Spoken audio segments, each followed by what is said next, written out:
Welcome back. Got a little bit of a roundup video here. The last few that I've released to this channel have been about the ventries and intake systems for uh, late model or even early classic type vehicles.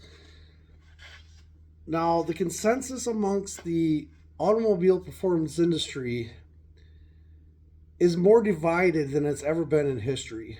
Typically, in earlier generations, it was always competitive around sales. Each manufacturer trying to provide the most dependable and performance related object within their automobiles to the general public. Even the aftermarket was driven to support more of that individualism of each customer and the automobile they might purchase, how to modify them, create a living soul within the vehicles. Now today we're going to get through a list of things that I've written down on the whiteboard of topics that aren't necessarily driven by technology or mechanics or the science behind making more power or higher performance. We're just going to create a list of the things that we are noticing today that is destroying the way the American lifestyle has been carried out. Now, first, I want to open up with weather. For those of you from in the Missouri area, all the way through Kentucky, what can I say? Inclement weather is impacting a lot of the naysayers that have been on this channel for many years. With former racing events and venues, to individuals that have spoken out against this channel, or to me personally, or followed through with any kind of legal prosecution, accusation. Those individuals are now sitting in either underneath water, flooded regions, or have been impacted by tornadoes or straight line winds. Karma's a bitch. Okay. Like I said, I enjoy seeing some of the destruction that's going on. Not necessarily for the innocent individuals, but for the SOBs in the southern portion of the United States that come out and pretend that they're at the leading edges of technology when they're practicing nothing but stuff that has been perfected decades ago by the Yankees, let's call ourselves. Okay. If you're from a different country, whether it be Canada or Australia, again, realize a lot of things that you guys are trying to accomplish now, the details or the engineering from Detroit has happened many generations before what you guys are doing now. Okay, let's get that straight. Out of that, let's talk about modern day vehicles. Not only American manufacturers, a lot of the foreign competitors in the automobile market have all kinds of recalls going on right now. Whether it's the GM recall for wipeouts of the bearing materials and clearances, to pistons breaking down because of the C-clip expanding so much that it's actually breaking the pistons, causing the connecting rods to break, to even the electronic vehicles that are not being able to function without the programs. Well, no matter where you are within the United States, especially in the region where I'm at now, Cellcom is fairly common. So whether it be US Cellular or Verizon, Cellcom for the last 2 weeks has been shut down because the technology behind their platform has failed. They have technicians working around the clock right now to try to get everybody's phone back online. So if you're a Cellcom customer here in the state of Wisconsin, at least, you don't have any service as far as any data links, 5G networks, anything. Everything's down. Even if you try to make a call to a family or a loved one, even just down the street, a lot of your calls are being cut off. It is going to be the demise of Cellcom. Okay, it's going to be that simple. They're going to go bankrupt. So if you're with Cellcom right now, a piece of advice: you need to leave that cellular provider and run, because they're not going to be able to replenish the service, but they will still send you a bill. So there's plenty of other cellular phone services right now willing to buy out your cellular contract. So get on the ball and do it right now. Along with that, whether it be the Dodge Charger to the Chevy LT8 platforms that are in recall right now, the multiple smaller recalls that Ford has on multiple different platforms within the manufacturing, Honda and even Yamaha having major recalls also. We have missed something along the way. Now, this is my personal opinion as far as what evolution is within the humankind pertaining to automobiles or performance. With each generation, we should be getting faster. With each generation, we should be improving on the mechanical or the science behind our vehicles. Now, some of you may argue that our vehicles today are much more advanced in technology and they are better, they get better fuel economy. I disagree. And there has been members of the performance industry that are calling out this new evolution as being we're actually taking a step backwards in technology. I believe so. The recalls from the manufacturers, some of you might see as it's a complete engineering failure. But you also have to realize that the federal government of the United States has also put into practice the regulations on our auto manufacturers. Whether it's through emissions or insurance claims, so on and so forth, the government has stepped in and required American manufacturers to meet certain criteria that are unrealistic and are actually causing us to go backwards in technology. EVs is nothing. Electronic vehicles are nothing new. Whether it's our tools to the lighting in our house electrical outputs to our flashlights, they've all been battery operated for a very long period of time. And we all know the lifespan of your typical battery, whether it's the 12-volt battery in your vehicle to a AAA battery in your flashlight or any of your kids' toys. They don't last long. And they're doing nothing but being thrown into our landfills. The more modern day vehicles are throwaway vehicles to the extent where they're not even reaching 1,000 miles now before they get a recall to be called back by the manufacturer. That's unacceptable by anyone's standards. So, previously on this channel, I talked about the possession of my minivan. I have kept it to this point because we are underneath an extended warranty because it's a newer vehicle. It has all the bells and whistles. And in order to work on it, even for an oil change, you have to be plugged in with a computer.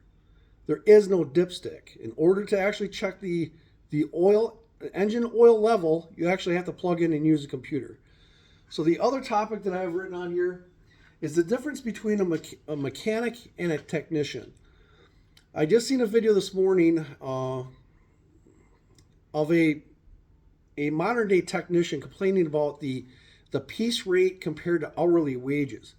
If you're a technician these days, you know that if you are very efficient with doing the job, the book that is referenced to how long a job should take has never been accurate. Especially if you live in the snow belt or the salt belt regions of the United States. Whether it's bolts breaking off within the components to the extended time that you need to work on something because it's covered with rust or dirt, the premature engine or premature lifespan of the components, whether it be brakes if you're city driving compared to if you're out in the country, to the tires, whether they're 50,000 mile warranty or if there's something that goes bad immediately because of a bad alignment. A mechanic can look at the mechanical engineering components and replace them or adjust them to make them function as intended. A technician is married to the electronic components to tell them the diagnosis. I'm referring back to my van. As a mechanic, somebody that's mechanically intelligent, I knew that there was something mechanically wrong with my van. But there's no way to actually test it to see and have consistent readings to find the problems. It depended on a technician and a computer to tell it that was an electronic solenoid within a transmission that basically caused the transmission to go out. Now we have replaced it with a used component underneath the insurance direction.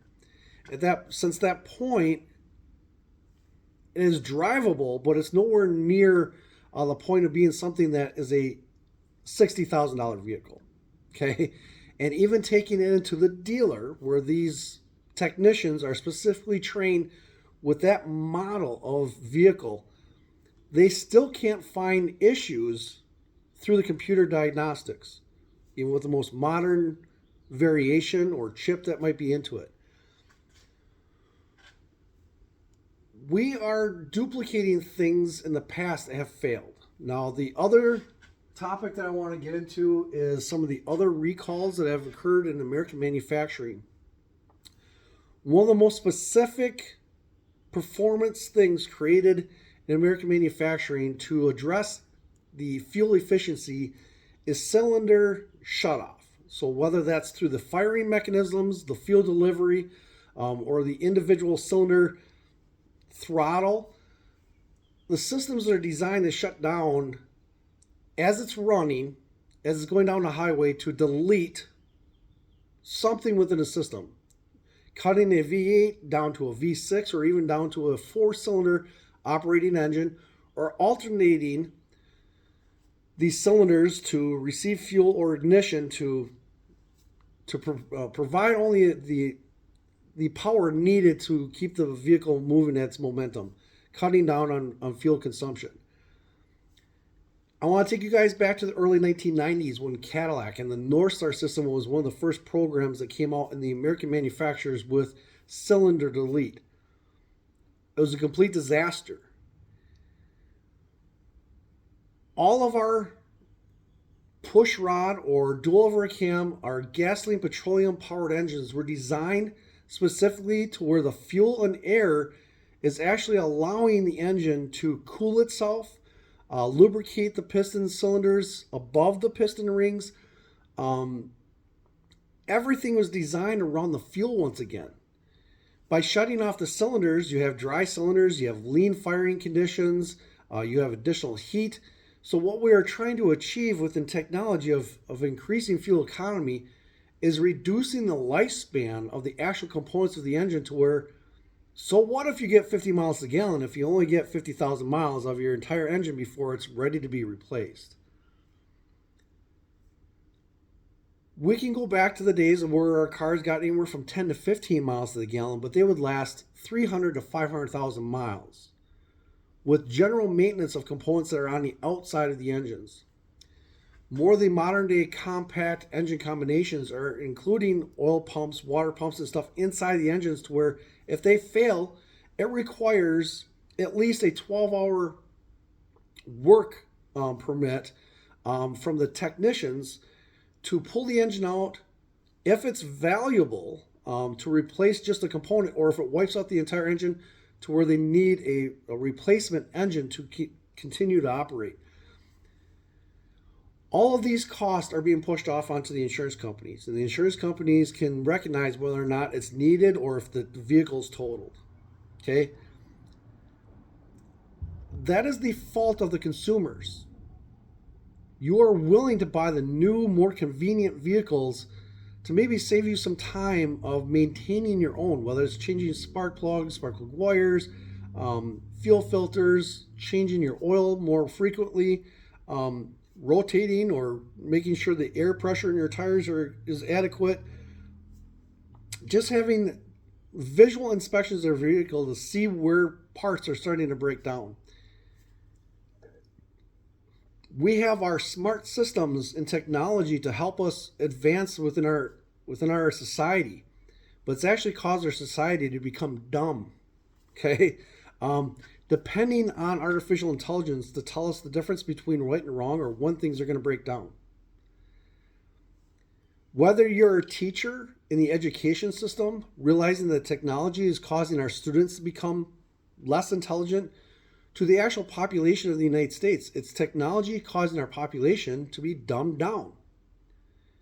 It's a fact across the industries, whether it's automobiles, education, to our medical services. We're depending on AI to replace human intelligence.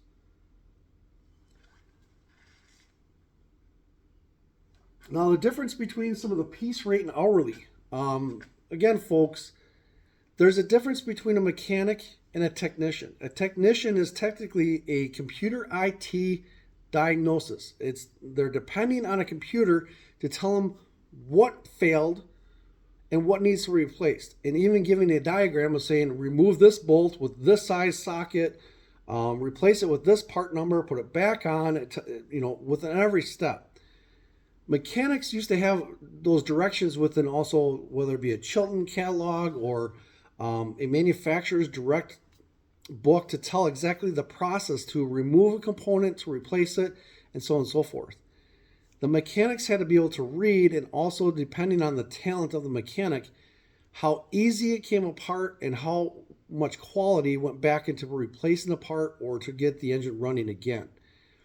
We have released that knowledge to artificial intelligence to tell it. It is called artificial for a reason. It is not necessarily engineered by the professionals, individuals with years of experience telling them how to do things. Okay, so there's a lapse of things going on within our education system, not only within our schools, but our total society of what's going on.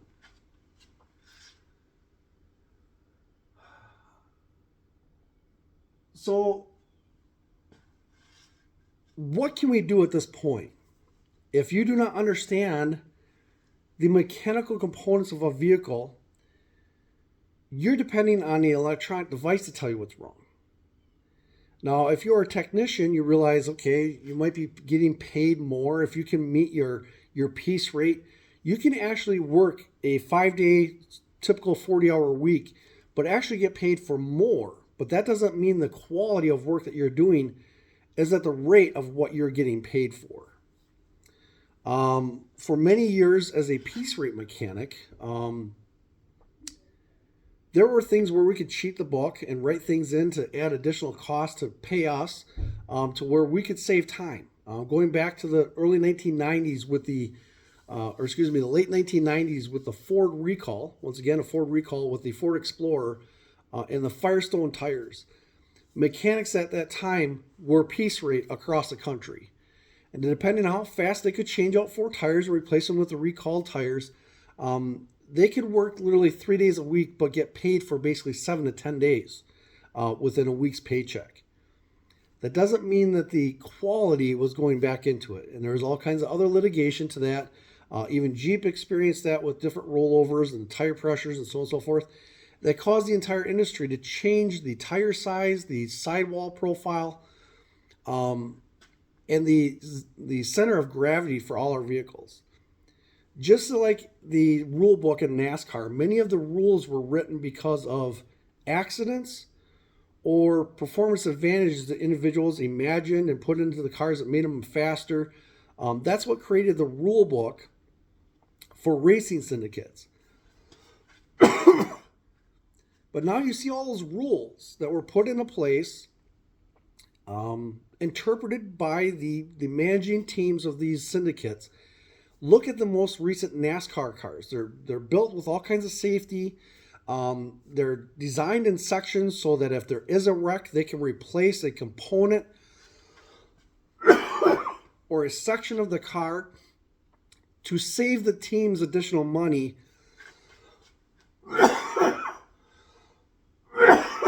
Excuse me. And avoiding having to replace it with a totally built new car. And the components on the new NASCAR cars are all being regulated by the body of NASCAR, saying this component has to come from this manufacturer, has to be underneath these specs. Every one of the cars is pretty much identical on the racetrack, other than maybe a sticker or a grill pattern sticker on the cars. Now, we have all kinds of different drivers in all the different racing syndicates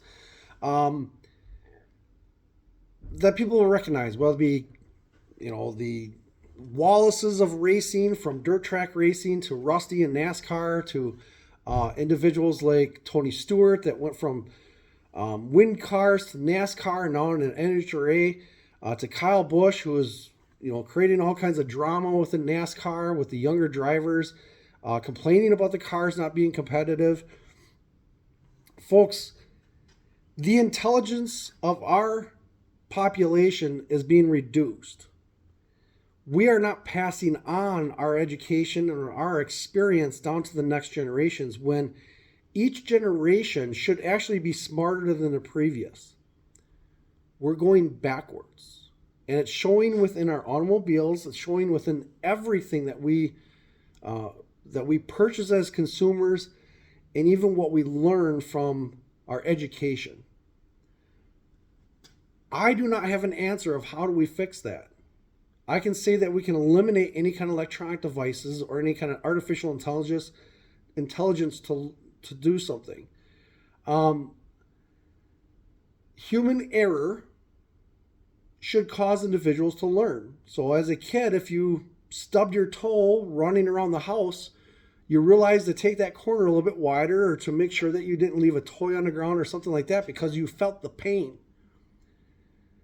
Today's human experience with recall vehicles or any kind of purchase, are you being provided enough pain to learn a lesson? We've got to the extent where we don't punish, we don't spank our kids, because again, it might be abuse. But yet we have a larger population that's dying from suicide, being controlled by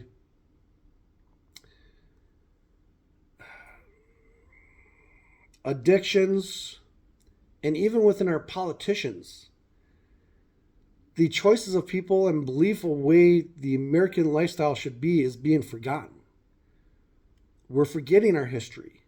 We're not learning from our mistakes and making life better, or components or manufactured goods better. I've had individuals come out and say, yes, everything's against these Chinesium. When did we ever claim that the Chinese products were cheap or any better than American products? For the newer generations, American products were always better than Chinese products. It wasn't until China started stealing our patent rights and our engineering to the point where they're now producing American quality tools. And even the rates now, the prices of those components are more expensive than what the American components are. We are not educating our population. It's that simple. And there's a lot of individuals that are following all these different YouTube personalities or social media influencers. There is no credibility behind them. Unless you were following somebody that was around during the 60s and 70s and 80s within technology, within racing, the information they're passing on to you is a bunch of baloney. The newer generations that buy everything, buy. If you want to upgrade or get more performance out of your car, you buy an aftermarket component, you pay somebody else to put it on. They don't know anything about the vehicle. It's the individual mechanical individuals that need to pass that knowledge on to the newer generations. It isn't about replacing a carburetor with fuel injection that's going to give an advantage. If you cannot figure out how to tune a carburetor, you don't belong underneath the hood of a car. If you cannot change a flat tire and replace it with a spare that might be in your vehicle, you should not have a driver's license. There is minimum requirements that we should be expecting from our entire population, no matter what age group it is. We should have some kind of a limitation and expectation from them within their common knowledge. If you ask a 2-year-old, if they're a boy and girl, and they'd be like, oh yeah, today I'm going to put on a dress and play with G.I. Joes, okay, that's acceptable. But when you have individuals of 12, 13 years old, or 40 or 50 years old cross-dressing or being confused about their gender, there's something wrong.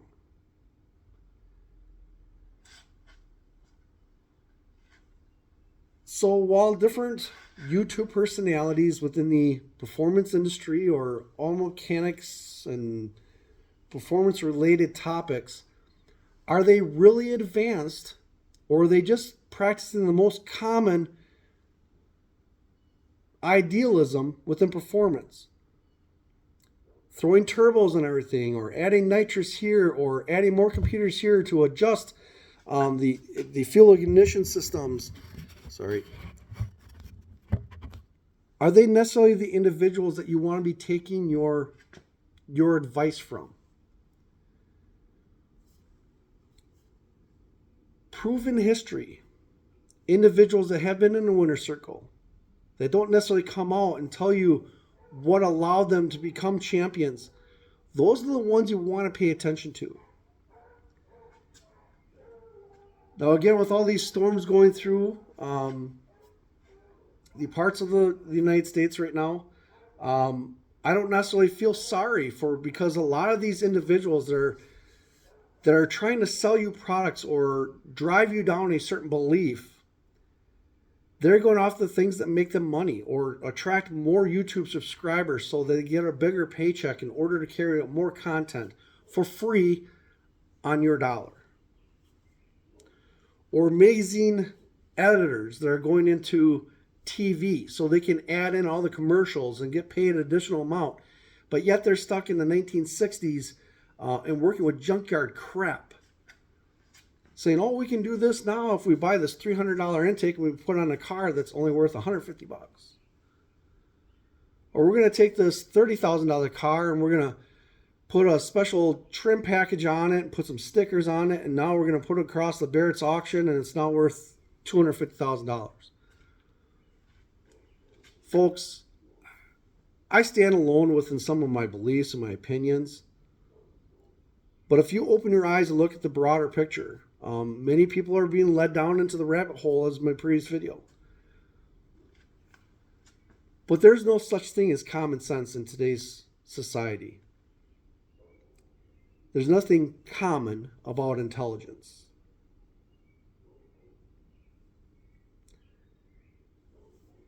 One of the things I can pass on, I'm going to close out the video with this. Something I've learned being an automobile enthusiast my entire life.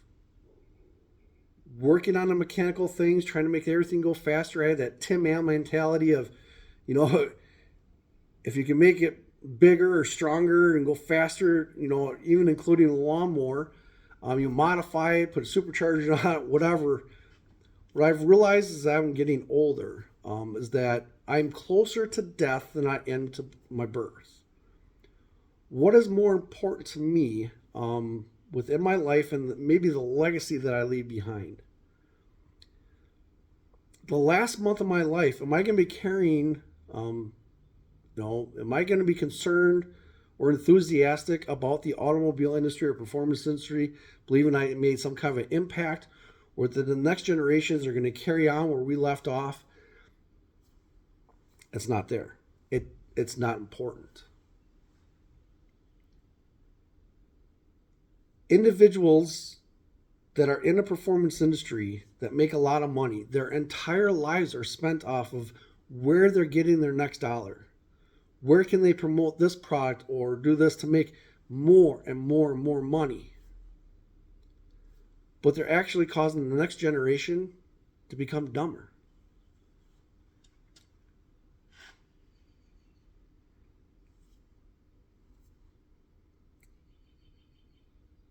If you are a younger individual and you're getting into the automotive industry, make sure that your priority list of things that you're going to be spending money on or dedicating hours of your life on are something that's going to be important to you within your memory box when you get older, when you can no longer walk, maybe you're in a wheelchair or don't even have teeth, real teeth to be able to eat or enjoy certain foods. Life is short, folks. And I can tell you that things like automobile performance, hunting, politics, all those things go away.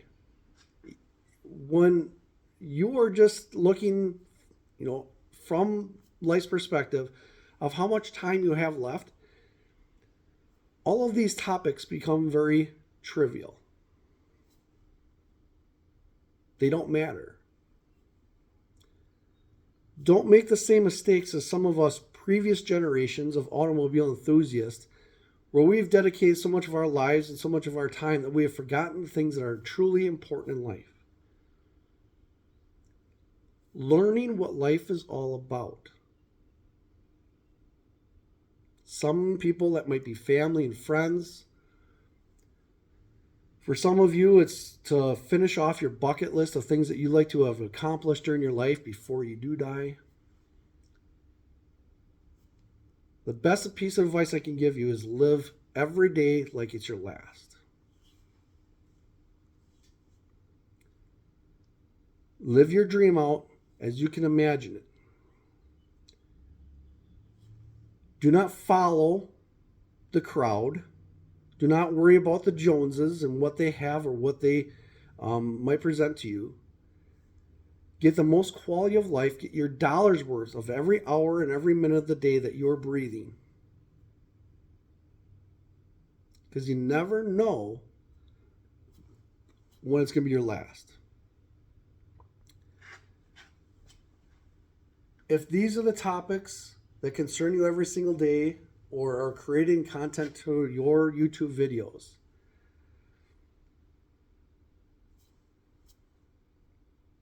you're not focusing on what's really important. Have a good one.